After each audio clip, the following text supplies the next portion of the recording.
It was Christmas break in 1995. I was 21 years old, and I was about to take just my third airplane trip of my life to go visit my grandparents in Phoenix, Arizona. When I was between 6th and 7th grade, we were visiting them. A terrible storm blew through the farm, and they ended up losing the farm to bankruptcy, and then that summer moved to Phoenix. And I had not yet been to their house as I was approaching graduation from college. I actually stopped off in Omaha on the way and interviewed for a job at Union Pacific there at their headquarters on the way to Phoenix. When I got into Phoenix, I encountered some things I had never seen. I had never seen a mountain, and there were some good-sized mountains in Phoenix. I had never seen yards that are rocks instead of grass, but my grandparents' yard was these raked-out patterns of rock. But then when we came into the house, I kind of pulled up short as I saw a picture that was hanging next to the dining room table. You see, my mom was the oldest of 7, and her youngest sister, Peggy, was only 5 years older than me. And right after they moved to Phoenix when they lost the farm, she was diagnosed with leukemia. And she put up a good fight that summer, but that fall she died at the age of 17. And I had at home a box with a picture. Back then you didn't have cameras on every phone taking pictures all the time, right? So it was her school picture. She had a purple sweater, and I had a little copy of it. And then I had a book of poems that she had written that they had gotten typed up and put into little booklets, right? And that was in a box at my house. But I had not seen that picture in a long time, and there it was just hanging right next to the dinner table. And I was 21 and asked a lot of dumb questions probably, so I looked at my grandma and said, "How often do you think about Peggy?" And what do you suppose her answer was? Every day. That has stuck with me for a long time. Later that week, Grandma had me go into their room to get something, and there was a mirror, and there was a little note on it, and the note was in her handwriting, said, "One day at a time." And having figured out that when you lose a child, you think about that every day, because I asked the question, now I understood that, right, you can just take one day at a time, and that has stuck with me too. Now, as a pastor, I have walked alongside people in their grief of losing a child or losing a spouse or the crisis of job loss or divorce, all that kind of stuff. And whenever we're in those spaces and I'll ask somebody like, "How you doing?" they almost always say, "One day at a time."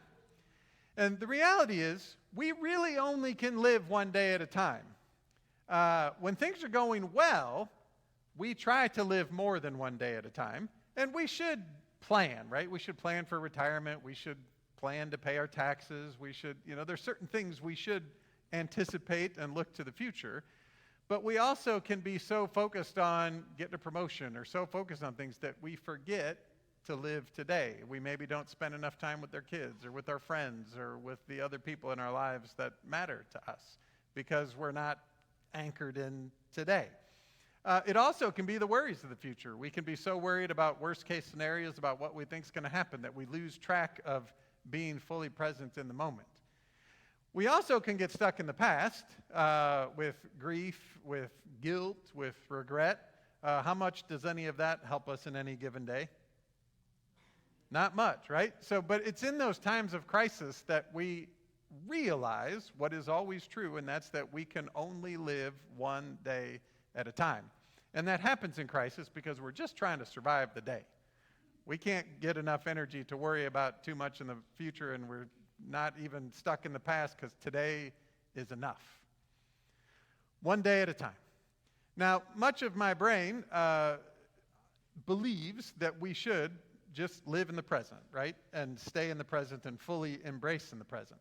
But then, today we hear a passage from Revelation. Now, I always want to pause and say Revelation is one of my favorite books of the Bible.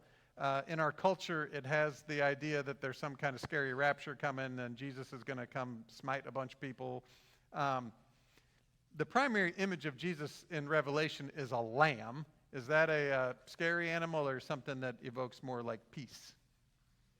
Peace. So maybe if we actually listen to Revelation, we might get a different vision. And today we heard from the 7th chapter, and John's having a vision. And in the vision, every nation, people, language, and tribe is gathered around the throne. Does that sound good or bad? Good, right? all of the world is gathered there, and they're worshiping, and they're saying salvation belongs to our God. And then the angels start chanting glory and honor and wisdom and might to God, right? So it's this great, big, old, joyous worship service. And then there's an elder that comes to John in the vision and says, who are all these people? And John's like, I don't know. You tell me. So then the guy says, well, these are the ones who have lived through the ordeal. Now, if you need revelation to be a big, scary thing, then you have to create an ordeal. But when we're living one day at a time, does that not feel like an ordeal? Yeah, there's plenty of suffering in life, right? So they have lived through the suffering of life. They've washed their robes in the blood of the Lamb, and here they are. And then it says that the Lamb is going to be their shepherd. They're going to hunger no more, thirst no more. They're going to be led to streams of living water, and God will wipe away every tear from their eye. Does that sound scary? No, it sounds amazing. And it gets repeated later in Revelation 21, much of those same things. And so what we get in this passage and in this vision John has is a vision of the future. Now, the future seems far off, and what Christian theology has often done is to say that that vision of the future is something we get to later. And on a day where we remember all the saints, that can be comforting, right? To sit and say, gosh, my grandma and Peggy are in that place where every tear has wiped away. They've been led to the streams of living water. My parents are there, and probably my great-grandparents. And when they are worshiping, they're doing it in Norwegian, but they're all together in that place, and that can be a comfort. But if it's only a future promise, that means that it's something we are hoping to escape to one day. And what does that leave us today? Struggle and suffering, and not a whole lot of hope. And so the question is it only a future promise? Or, as much as my brain wants us to be fully engaged in the present, is the future actually not something that comes before the present? Now, that takes a little bit of mind work, right? Because we think linearly. So we think, well, the creation happened, and then Jesus was born, and then Jesus died, and then eventually we'll get to all the nations around the throne doing all the stuff that Revelation tells us is going to happen. But John tells us that in the beginning was the Word. So Jesus was actually there at the beginning before Jesus was born as a human being. And the death and resurrection of Jesus, which reconciles with God, has already happened, and that's for everybody. So the thing that's supposed to happen at the end has already happened, and yet here we are, and we don't feel like we're all the way there yet. This is a lot of weird time-bending stuff. But I wrote about this a few weeks ago. If a young couple is expecting a baby, and they don't yet have the baby, does that future event dictate present behavior? I hope so, right? You probably shouldn't be doing a lot of drinking and smoking and drugs. You should probably not be, there's other things your doctor would tell you not to do. And you also should be preparing, getting baby clothes and making sure there's a space for the baby. If you have another couple that says, you know what, we're not going to have kids, are they going to make the same choices? No, which means the future, as it is anticipated, actually changes the present. The future comes first, and then the present follows. So with this passage from Revelation, it is the future, but it also comes before our present and then ought to shape the way we live. It frees us, really, to be different people in the world because of what Jesus has already done in giving us life. Now, this is the thing. I don't take Revelation literally, but this part of God's vision isn't only in Revelation. It's in the prophets. Isaiah talks about all the nations streaming up God's mountain and all the peoples of the world be gathered around a heavenly feast where the tears are wiped away. So this has been said before that this is the future. But it also has already happened. The story of Pentecost, the followers of Jesus are gathered in an upper room and the Holy Spirit blows through and they begin to speak in tongues, right? They speak in the languages of all the people that are standing outside. Every nation, every tribe, every people. Just like Revelation said, it happened on Pentecost already.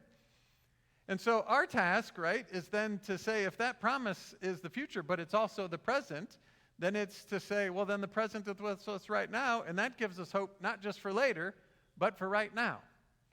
And the thing is, if we pay attention and look, we actually see that that future is happening even though it can be hard to get our minds around believing that.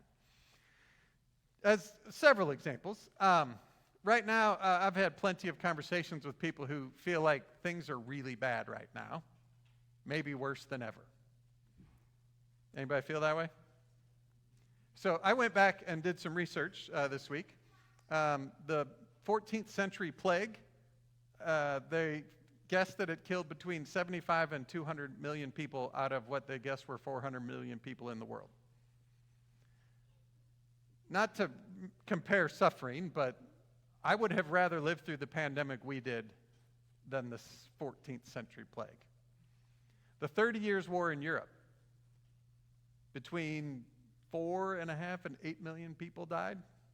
Many of the males that were of soldiering age in Europe. If you could go back to your European ancestors and ask them if they would want to live through that again or maybe live through what we're struggling with, what do you think they would say? Probably today.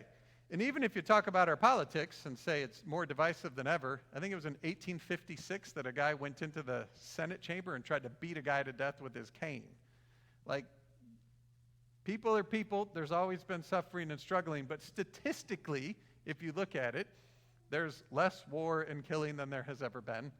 We do a better job feeding people than we ever have, even though there are plenty of people that are still hungry. So just on that level, we could look and say the promises of the future, where there will be no more hunger, no more thirst, where tears will be wiped away from every eye, are happening. Maybe not as fast as we would like, and maybe not in everybody's lives the same way, but they're happening. But then we could even just look at our local spaces. This year, we did a baptism in Portuguese and English because a dad from Minnesota and a mom from Brazil had a baby, and they said, can we do a service in both of those languages so our families can hear it? Is that promise starting to come alive? Sure it is. When we gather as a congregation and we feed hungry people, are we taking hunger away completely? No, but are we working toward the promise that is the future and trying to bring it alive today? Yes. When we walk alongside each other in grief, are we working at wiping away the tear from every eye? We are. One of the things I loved about my grandma, and she had more than her share of suffering in her life. She actually buried 2 children and her husband and lost the farm to bankruptcy and so many other things. One of my favorite parts of my grandma was her laugh. Because if you got grandma going, her whole body would get going. And then she would snort. So she'd be laughing and then you just hear. And when that happened, it happened to all of us. Because apparently snorting when you laugh is genetic. Because then we would all start laughing and then you would hear as it all went around. Does that mean that she didn't suffer? No. Does it mean that there was joy yet in life amidst that suffering? Yes, because God is the one who can turn mourning into dancing, who can take those future promises and make them a present reality. And in the death and resurrection of Jesus, we are invited to join in that work and see that the living God is among us all the time, making the future promise a present reality that we get to participate in. Amen.